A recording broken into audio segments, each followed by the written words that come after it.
Right, Spire Media here with a UKFC lightweight champion and number 7 ranked UK amateur lightweight Teddy Stringer. Teddy, how are you first off? I'm good, thanks, Charlie. How are you?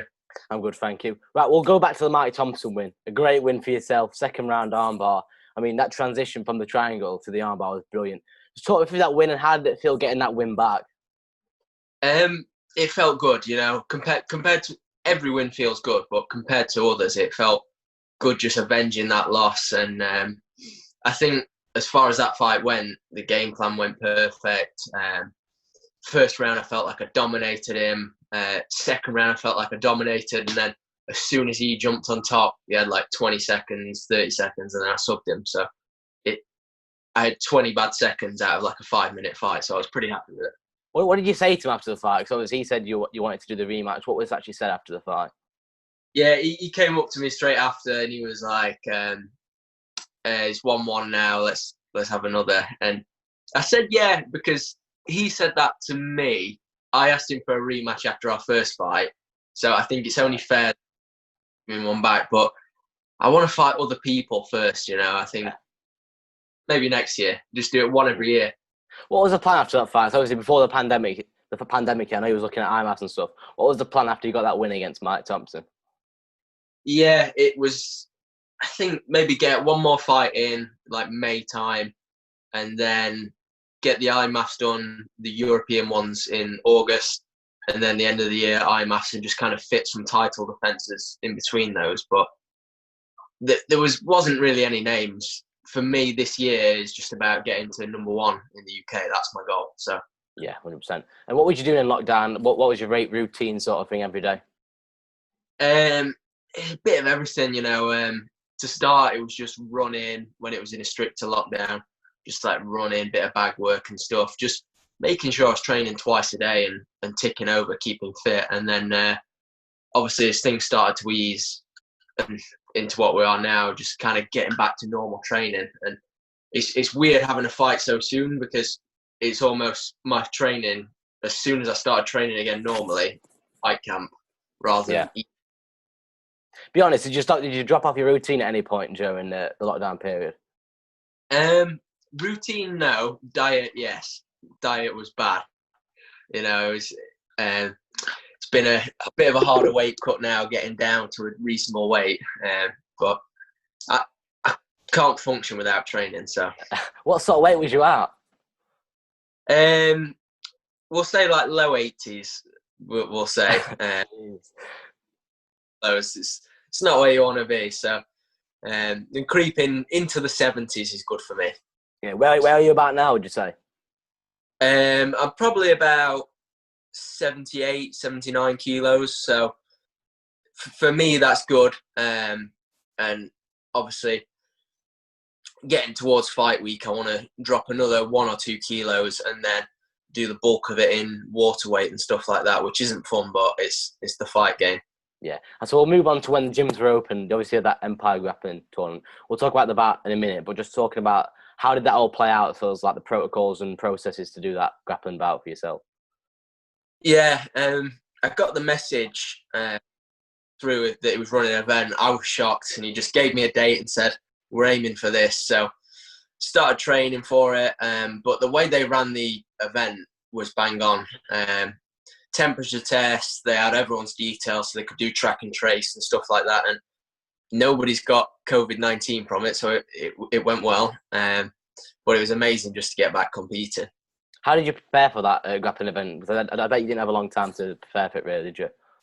No, it was a lot of stuff with Tom, who had a match on there too. So with me and Tom, it's always great because we can kind of like make a bubble and just fights together. So a lot of stuff with Tom, just a lot of stuff like looking at leg locks and stuff like that, adding some new dimensions to my game. So that was most of it. And you competed against a belt high, didn't you, actually, a purple belt? Yeah. So it was a good win to kind of put me up a bit, taking on a purple belt, leg lock specialist, and then I went and leg locked him. So I was pretty happy with that. He caught you in one early on, didn't he? I'm sure he did in the first few minutes of the bout. On a heel hook and kicked my foot out of there, and then thought, no, it's my turn, because I'd been for weeks before to everyone that I trained with, I've been like, I'm going to heel hook him. I'm going to heel hook him. Before I went in, I'm like, I'm going to heel hook him. And then he nearly got me, so I thought, I need to actually heel hook him now. If I got heel hooked myself, I'd look like a bit of an idiot. Does that give it more confidence going into the Liam fight? Because obviously he's a purple belt as well. He's one belt higher. Yeah, I guess. But the thing is, I'm a blue belt in the gi, but no gi MMA. There isn't belts, and I'm confident that I'm the best lightweight grappler in the UK, and I'd like to test my abilities. So, coming up against a purple belt, I compete against purple belts, brown belts, black belts in the gym all the time, and hold my own and submit them sometimes. So it's no big deal. Yeah, and obviously we move on to now over 22nd. It's a big fight for yourself, Mark Ewin, ranked number 3. How did that fight come about, and what challenges do you think Mark possesses? So Sam just sent through the fight. There was talks of Probellum, which is August the 1st they were looking at doing. And it's the first show back on, so I just put my name forward. They offered me 2 guys, and one guy, I can't remember who it was now, was ranked 30th or something. And then there was Mark, who was 3rd. So I thought, that's the kind of fight I want, someone to test me.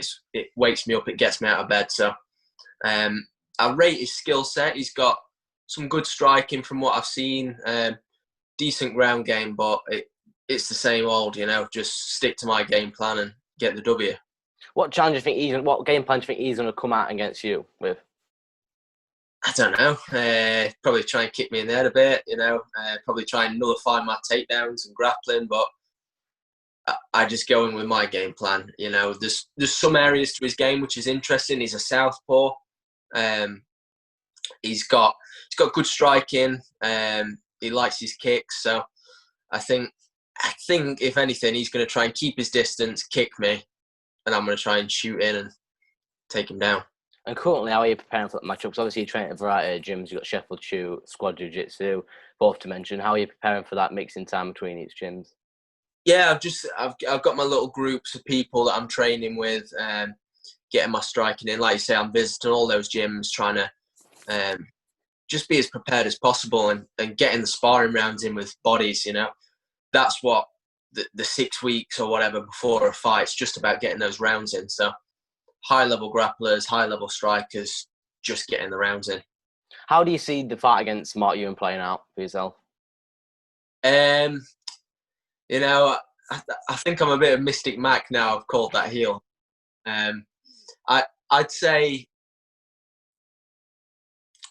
ground and pound finish I'm seeing, but I don't know what round I'm going to go for. I'll say first round ground and pound, but if it goes on to the later rounds, that's even better for me, because I've got a 5-round fight coming up in October. So I'd like the idea of getting 3 rounds under my belt, but I see a ground and pound victory coming. You just mentioned the October fight, the big one, the massive fight. Could you ever see certain faces of him? Because obviously he's been a flyweight before, and he's obviously the featherweight champion. Could you ever see that fight materialising before? I'd never expected it. Obviously, like you said, he's been fighting in lower weight classes. I got friendly with Liam in Bahrain. He was a good lad, and I kind of helped him warm up for his fight. He helped me warm up for my fight, and I never put 2 and 2 together that we'd fight. But it's the fight game, It's not like, oh, he's my mate, I don't want to fight him, or he's like a lower weight, I don't want to fight him. When I look at it now, it's bang on, because he's the featherweight version of me, I'd say. I'm probably the lightweight version of him. So put us together, 2 prospects, and get us some experience. Whose idea was it? Was it the matchmakers at UKFC, or was it actually Liam's idea that he wanted to step up and face you, do you know? No, I think it might have been Liam's idea, maybe. Or the first I heard of it was Probellum. I think they offered Liam to me, and then that whole show just kind of went a bit funny and whatever happened. But I'd rather do it in October for the belt. And he obviously got offered that matchup, jumped on the idea, and both of us thought, yeah, why not? What was the training like? I'm not asking you to tell us how sparring or anything went in Bahrain, but what was the training like between you two? Was it pretty competitive? Yeah, we didn't really roll or spar, but we just, actually before his fight, we were fighting at the same time. So we were both gloved up and we just had a little flow spar. And, you know, mate, I get punched in the head too much to remember, but it was tit for tat, competitive to gauge on. So I know he's 6. It's a bit crazy. He's one rank above you in lightweight and he's only fought there once.